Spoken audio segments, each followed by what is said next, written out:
Emanuel Lasker, ya consolidado como campeón del mundo, no solo defendía su título en el tablero, sino que también desafiaba las ideas establecidas del ajedrez. Con una mente aguda y una profunda comprensión psicológica del juego, Lasker no temía innovar, incluso desde las primeras jugadas. Pero las ideas de Lasker no se limitaron a la teoría. En su camino por defender el título, enfrentó a grandes oponentes, como el talentoso y temperamental David Chanovsky y el incansable atacante Frank Marshall, conocido por su creatividad y estilo combativo.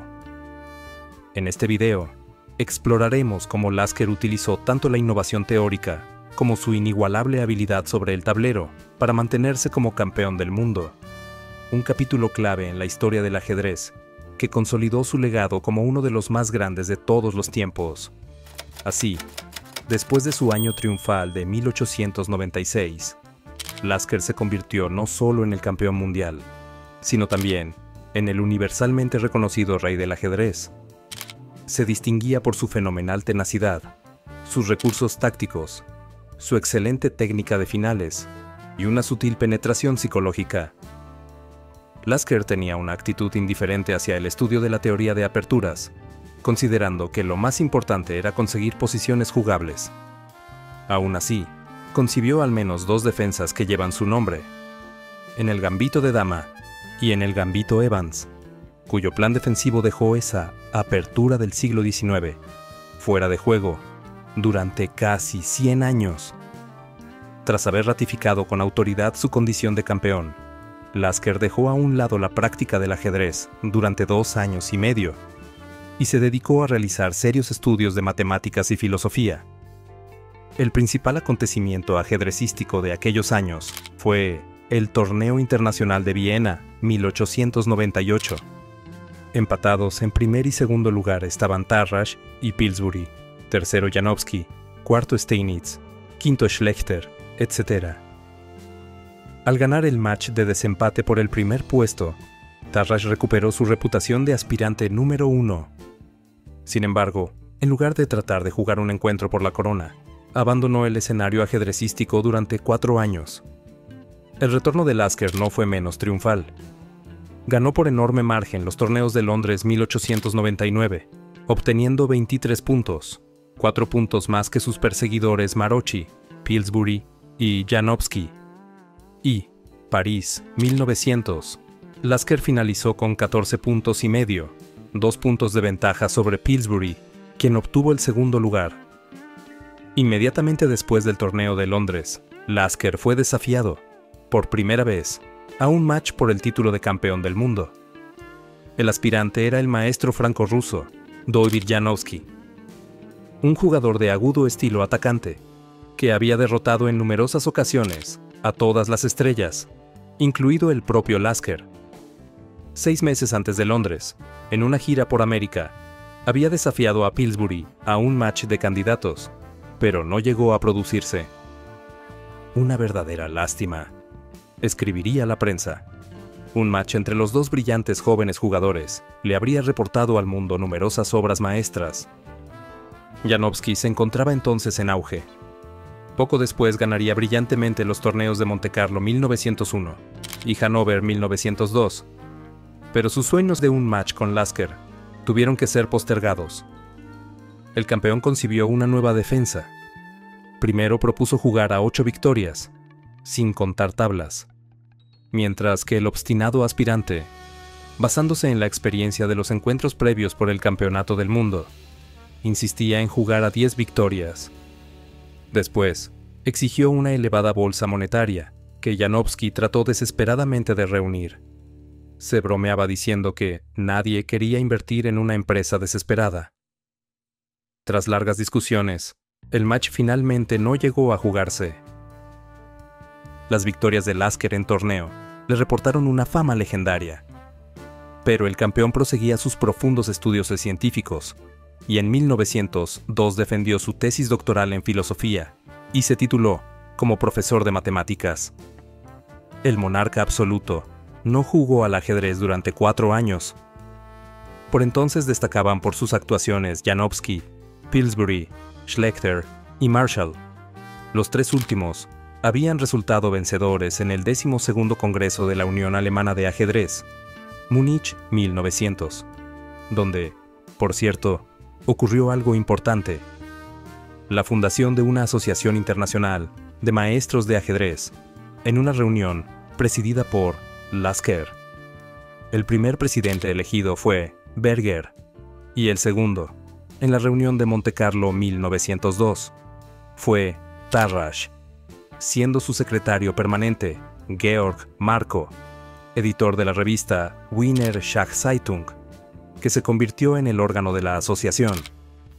Aunque la actividad de esta asociación pronto fue decayendo, constituyó, de todos modos, un precedente histórico para la unión de los jugadores de ajedrez, con la que Staunton había soñado mucho tiempo atrás. Volviendo al ruedo, Tarrasch le recordó a todos su formidable fuerza en Montecarlo, 1903. Este torneo, sin embargo, quedó ensombrecido por un escandaloso incidente. Chigorin llegó de San Petersburgo, se leía en la prensa, para vivir algo increíble.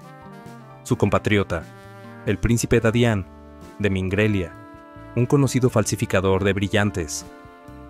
Partidas con jugadores desconocidos, imaginándose a sí mismo un mecenas del ajedrez, por unos cuantos cientos de francos. Amenazó con dimitir como presidente del comité si se permitía jugar a Chigorin, quien, se dice, le habría ofendido.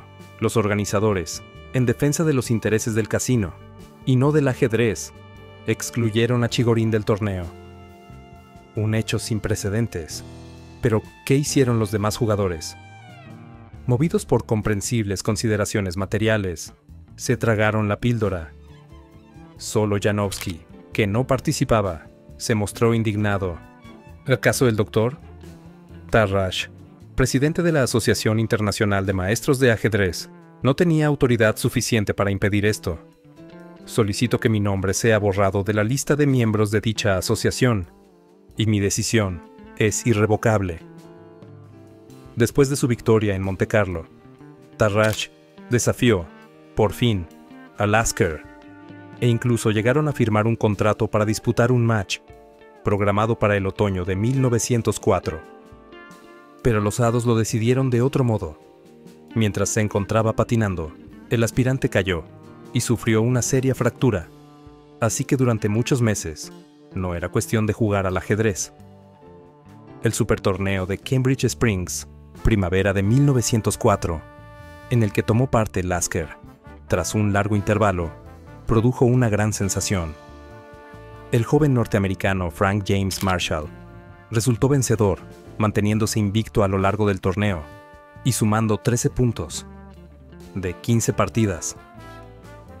Este intrépido cowboy del ajedrez, amante de inconcebibles trampas y complicaciones, se había destacado ya en París, al infligir al campeón su única derrota. En Cambridge Springs, superó a Lasker y Janowski, que compartieron el segundo puesto, nada menos que en 2 puntos. Marshall pronto desafió al campeón a un match, pero en respuesta Lasker le requirió una bolsa no inferior a $2,000 para cada parte. ¿Por qué razón debería yo preferir a un aspirante u otro? Zrenia escribió al editor de la revista Checkmate. ¿Hasta dónde debo hacer concesiones?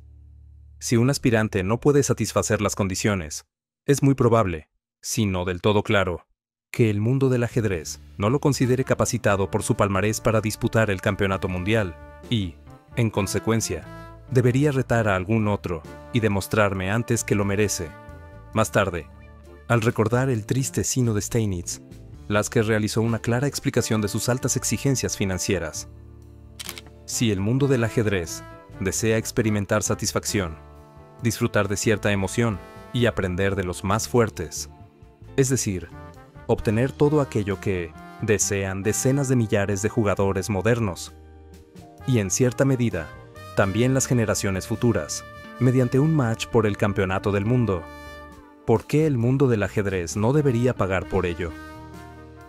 Después de todo, los jugadores sacrificamos un considerable tiempo y salud. ¿Por qué debería esperar el mundo del ajedrez todos estos sacrificios de los maestros, sin crear las condiciones, cuando toda la cuestión, en esencia, gira en torno a la remuneración? En resumen, Marshall tenía que jugar un encuentro con Janoski, quien también deseaba luchar. Este match de candidatos, París, fue ganado por el norteamericano, con el resultado de 8 victorias, 5 derrotas y 4 empates, después de lo cual lanzó el guante a nada más que Tarrasch. Este último aceptó inmediatamente el reto, declarando que estaba encantado de tener la oportunidad de enfrentarse a tan cualificado oponente. Una vez más, jugaron a 8 victorias, y Tarrasch demostró quién era quién. 8 victorias, 1 derrota y 8 empates. El vencedor concluyó su discurso en el banquete final, con un orgulloso lance. Después de esto, mi nuevo y mayor logro, no hay razón para pensar que nadie en el mundo pueda considerarse mejor que yo. Desde luego, es bastante más difícil vencer al joven Marshall que al veterano Steinitz. Estoy dispuesto a jugar un match con Lasker en condiciones aceptables, pero no tengo la menor intención de desafiarle, porque eso debe hacerlo quien tenga una inadecuada reputación o éxitos insuficientes. Mis éxitos, durante los pasados 20 años, son al menos iguales a los suyos. Cuando hace 2 años le desafié, resultó ser en vano. Esta cuestión debe ser arreglada por el mundo del ajedrez, si es que le interesa. La Asociación Alemana de Ajedrez y los clubes americanos deberían establecer unas condiciones aceptables que nos induzcan a ambos. Y si es preciso, obligamos a luchar. Si el mundo del ajedrez así lo desea, tendrá el match Lasker-Tarrasch. Entretanto, Marshall no se tranquilizó tras ganar el fuerte torneo de Nuremberg 1906, arrojando de nuevo el guante a Lasker. Y el campeón aceptó su derrota, rebajando el premio del vencedor a $1000. Los entusiastas seguidores americanos del aspirante lograron la suma necesaria, y el duelo Lasker-Marshall, primer match por la corona en 10 años, se hizo realidad. Tuvo lugar a comienzos de 1907 en 6 ciudades de Estados Unidos. Los contendientes jugaron a 8 victorias, según la nueva fórmula.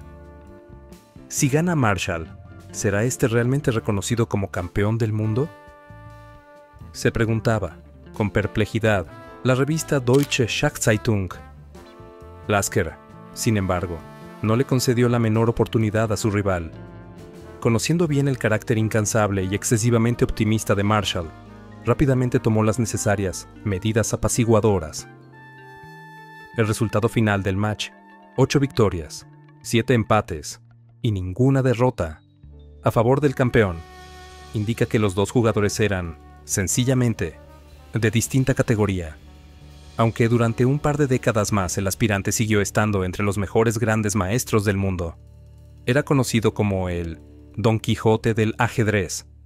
Y, en una ocasión, en una partida con Levitsky, Breslau 1912, pudo lanzar su inimitable, la jugada más brillante de la historia.